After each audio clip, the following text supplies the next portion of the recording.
Now, the news team that gives you more news at a better time.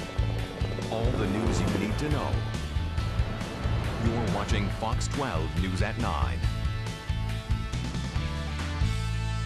Well, scams are everywhere, but the people behind them are getting a little more creative, and technology helping them make things even more believable.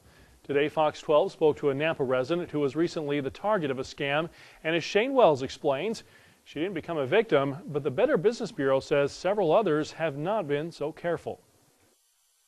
Today, a FedEx driver showed up, rang my doorbell, and handed me this envelope, didn't have me sign for anything, and I was like, huh.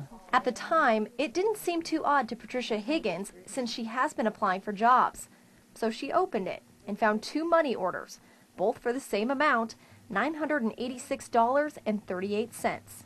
My first reaction was, oh my gosh, this is great. Somebody's really looking out for me because I lost my job at the 1st of October. And Higgins says it took her a matter of minutes to realize that something wasn't right, starting with the company it came from, BTX Logistics in Connecticut. So then I figured I better research this and find out who BTX is and what this is all about. After Googling the company and placing several phone calls, she finally made a breakthrough. With the help of a FedEx supervisor, they tracked down the business the check came from. The representative with FedEx relayed to me that it was a scam and for me to just throw them away. So what was first thought to be a gift from God turned out to be a scam, targeting Higgins simply because of her situation.